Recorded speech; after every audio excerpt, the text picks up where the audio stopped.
2, 1. So now we're actually ready to start putting some color on our fabric. And there's some supplies we're going to want to gather before we start doing that. And there's supplies that I listed in the supply list. I have multiples of them because I've taught it, this is a workshop, and so I needed to collect multiples. You all have one of each, and that's okay. I'll kind of give you some ideas about what to do with the fact that you just have one.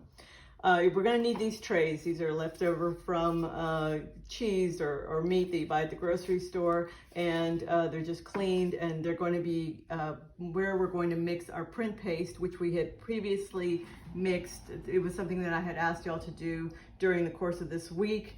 Previous to the actual workshop, so that's where we're going to mix our print paste and our dye concentrates. We're going to need these foam brushes. That's our vehicle for getting the dye plus print paste over to our fabric. We're going to need obviously we need our fabric. This is all fabric that's been pre-soaked in soda ash and has been dried and been ironed a little bit. You iron it kind of on a medium setting, so it's not as flat as it possibly could get, but if it's super wrinkly, it's also super hard to work with. We're going to need our plastic wrap layer as a base to start. Kind of a variety of measuring tools, measuring spoons, everything from 1/8 to a tablespoon. I didn't even know I had a half tablespoon until I went and looked for it. And then we're going to need, ideally we would have the same ones for our print paste as well. Here we're going to have to kind of share. But really the purpose of this demo is just to demo it, so I don't really need to make multiples. What we're going to do is create a range of colors, a gradient range on each one of these little pieces of fabric. So each one is a different amount of print paste to concentrate. We're going to start with a kind of a 1-to-1 ratio. Usually, in all honesty, and actually I want one that has a little bit more depth to it. Usually, in all honesty, I start with one that's 2 tablespoons to 2 tablespoons, just because I'm usually working with a slightly bigger piece of fabric. This is pretty small, so I'm going to keep my ratio 1-to-1 in the sense that it's 1 tablespoon to 1 tablespoon of 1 tablespoon of print paste to 1 tablespoon of my dye concentrate. So I'm going to open up my print paste, and I keep this just like it is. We're in my garage. So, it doesn't need to be refrigerated. And I've got a tablespoon of my dye concentrate, okay? And I'm going to measure out a tablespoon of the print paste and a tablespoon of the dye concentrate. And take one of my brushes and just kind of mix those two together. Obviously, I don't want to splash it all over the place. And now it's ready to paint onto the fabric. And we're going to, because we are making just a gradient range, we're making bits that we can then use for reference later on. We're not going to worry, we're basically going to cover this entire piece of fabric. And you kind of see how it works. So what do we do if we only have one of each of these? If I don't have a multiplicity of brushes and little styrofoam, I haven't eaten that much meat and cheese. I literally go and wash it out every single time. I wash out the brush, I wash out my little palette, and I reuse it with a different concentrate level. We're just going to pretend like I've covered this whole thing. I'm done. And now I'm going to put some plastic on that. And I've kind of already folded them in half to make them easier to work with. So this is my kind of full strength color. And now I'm going to make a new concentrate. And my new concentrate is going to have the same amount of print paste, still a tablespoon. So you have to have some constant, and your constant is the amount of print paste, but less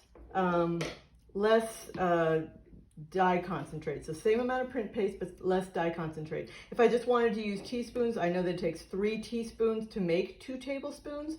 So I could just do 2 teaspoons at this, pardon me, it takes 3 teaspoons to make 1 tablespoon. So I could just do 2 teaspoons, and I would go down just the slightest bit. Could I do it even more incrementally than that? Absolutely. I could do 2 teaspoons and 3/4 teaspoons, so almost the same. I don't honestly think that it's going to make enough of a difference for you to have gone to that effort, but in making your gradient ranges, you might want to play around with that. And note, I didn't really see any difference until I got to a ratio of maybe 1 tablespoon to 1 teaspoon. I mean, depending on the color, it may take a while until you get a noticeable gradient range. So again, I'm going to paint it on, and I wouldn't be concerned if as you paint it on, you say, well, yeah, this is going to look exactly like the other one. Something that's wet is going to look a lot like something that's, it's going to be darker. So at this point, it's going to be hard to tell that it's noticeably lighter. But it is going to, you know, make a difference as you move down in how much dye concentrate you're putting in. So what I'm going to do now is pretend like I've gone through a whole range of gradient possibilities. I've gone to 1 teaspoon, 1/2 teaspoon. I've gone all the way down. I'm ready for my 1/8 teaspoon, which is the smallest measurement amount that I've got.